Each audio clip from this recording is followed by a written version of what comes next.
বৃদ্ধাশ্রম থেকে মায়ের লাশ নিয়ে দাফন করে কবরস্থান থেকে বের হতেই বৃদ্ধাশ্রমের এক লোক ছেলেটির হাতে একটা চিঠি ধরিয়ে দিল। মায়ের চিঠি পেয়ে কিছু সময় থম মেরে রইল, একটা গাছের নিচে গিয়ে বসে পড়ল। অতঃপর ধীরে সুস্থে সেটা খুলে পড়তে শুরু করলো।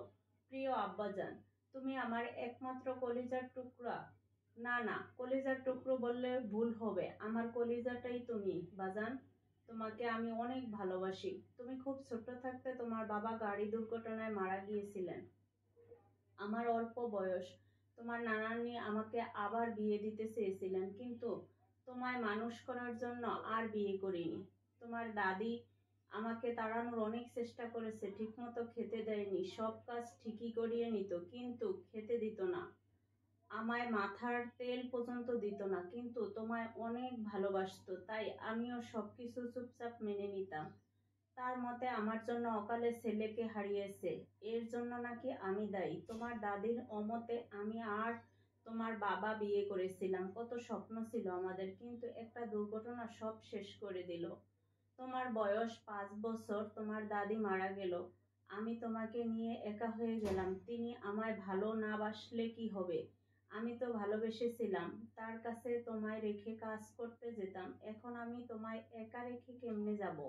কত কষ্টে যে তোমায় মানুষ করেছি বাজান, তা আমি শুধু জানি। লোকের বাড়ি কাজ করে তোমায় পড়াশোনা শিখিয়েছি, আমি সফলও হয়েছি জানো আব্বাজান।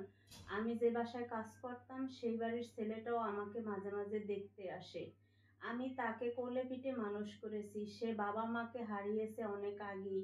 আমায় দেখলেই পা জড়িয়ে ধরে কান্না করে দেয়, আমায় নিয়ে যেতে চায় তার কাছে, কিন্তু আমি যাই না। আমি কেন যাব? আমার নিজের ছেলে থাকতে।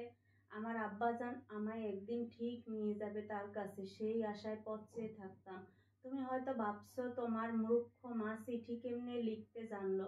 আমি লিখিনি বাজান, আমার সাথে একজন থাকতো জানো বাজান, সে 2 সন্তানের জননী, একজন পুলিশ আর একজন ডাক্তার, কিন্তু তার বাড়িতেও তার জায়গা হয়নি। সে একজন প্রাইমারি স্কুলের হেডমাস্টার ছিল, তার পেনশনের সমস্ত টাকা পয়সা রেখে তাকে এখানে রেখে গেছে, কিন্তু আমরা আশায় থাকতাম আমাদের ছেলেরা একদিন আসবে আমাদের নিয়ে যেতে, কিন্তু আফসোস তোমরা আসলে না। নিজের ছেলেকে আমি মানুষ করতে পারিনি, তোমাকে আমি একজন শিক্ষক বানালেও আসল শিক্ষা তোমায় দিতে পারিনি।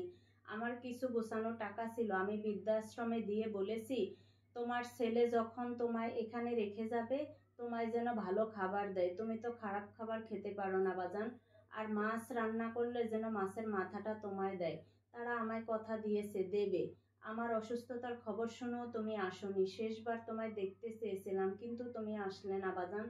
তোমার ওপর আমার কোনো অভিযোগ নেই, কোনো রাগও নেই, তুমি ভালো থেকো বাজান। আমি তোমাকে মাফ করে দিয়েছি, আমি মাফ না করলে যে আল্লাহ মাফ